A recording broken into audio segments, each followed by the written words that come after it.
Josh Jacobs' last 20 games, including last year's playoff loss to the Eagles, he has 26 rushing touchdowns. It's highly unusual for that kind of clip to take place. About 25 or so years ago, whatever it was, Priest Holmes had back-to-back 20-plus rushing touchdown seasons. I think he had 47 or 48 across 2 years. That's pretty much, the ultimate in terms of production and by extension fantasy production. But we don't see that much these days.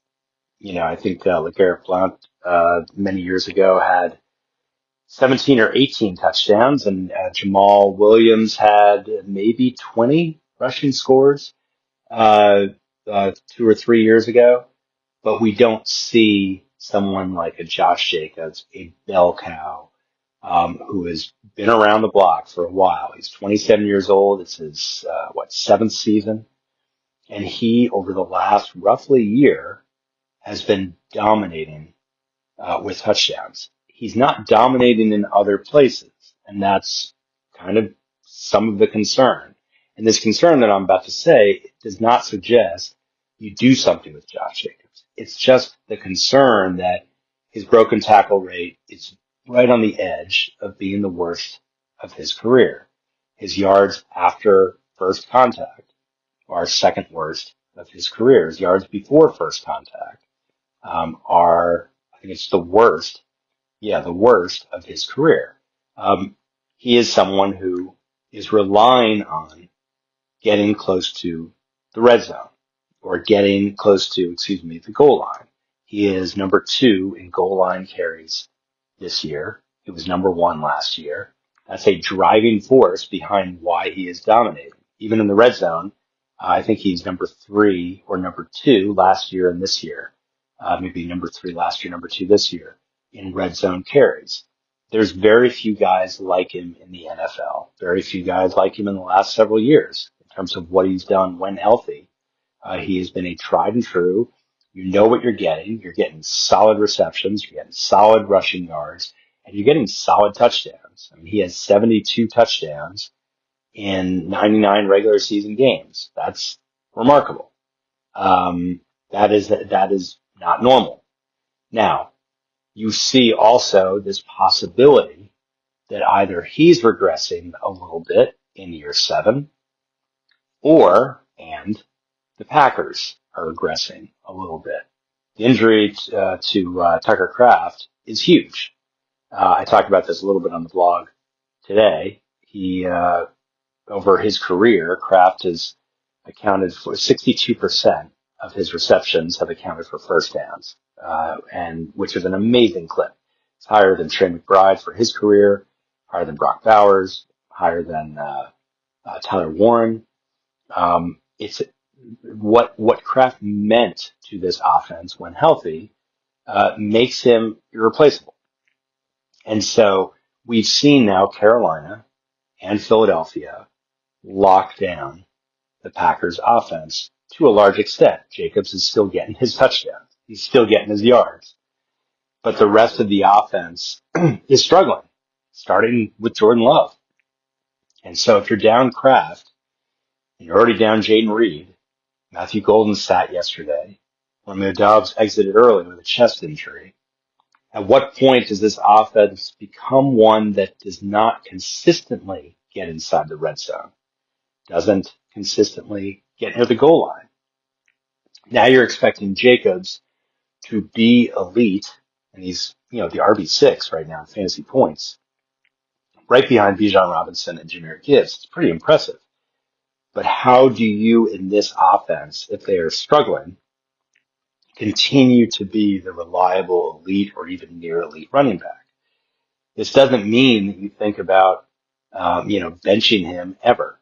As long as he's the bell cow, even if he's not scoring, he's getting you about 12 plus fantasy points because of his receptions. That really is key for him. The fact that he's getting about 4 or so targets a game, give or take. I think this year is like 3.5 on average, but he's getting enough targets where he's getting enough catches, and his yards per reception are high enough career-wise. I think it's 8 or so yards per reception, and this year it's around 9. He's going to get you a good floor. It's the ceiling that concerns me, because if this offense is in fact slowing down, regressing, because of the loss of Kraft and because of other injuries to key receivers, then it lowers the probability of Jacobs getting those opportunities to get touchdowns. And then when we get to the fantasy playoffs and you're starting Jacobs, you might be in a position where you're no longer starting someone who is a reliable, let's say 16 to 18 plus point running back. Instead, you're hoping for 12. And if you're starting a running back and you're hoping for 12, that's trouble. It's kind of like the old days, like last year, Chuba Hubbard, where the offense was stagnating. Hubbard was great, but you knew that unless he scored, you probably weren't getting much more than 9, 10 points, even if he had a great game. At what point are we concerned enough about this Packers offense that Josh Jacobs might be a more glorified version of Chuba Hubbard, cranking out yards, getting some catches, but that's it. And that is the concern I have going into week 12. That's why the Packers getting as healthy as possible, as quickly as possible. If they've got Watson, Christian Watson, Romeo Doubs, Dontavian Wicks, and Matthew Golden at receiver, and Luke Musgrave at tight end, ideally that should be enough to keep this offense moving.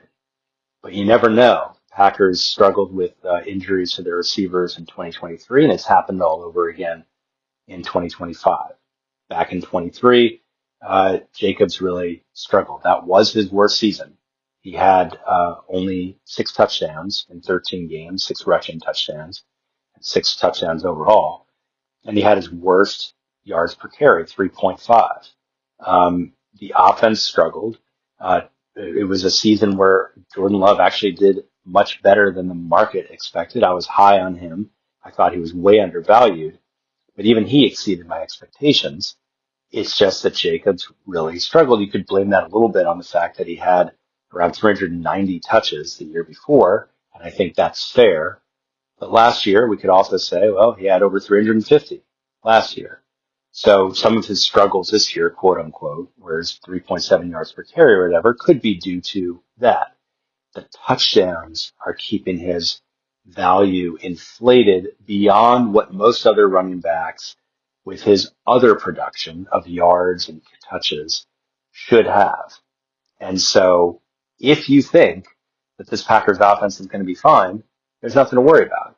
But if you believe, as I do, that the injuries, especially to Kraft, are pushing this offense from well above average to middling, or maybe even a little worse, that's going to impact Jacobs' ceiling ahead of the fantasy playoffs. I'm BJ Rudell, Fantasy Football Winners. Follow me on the blog, email me anytime. See you tomorrow.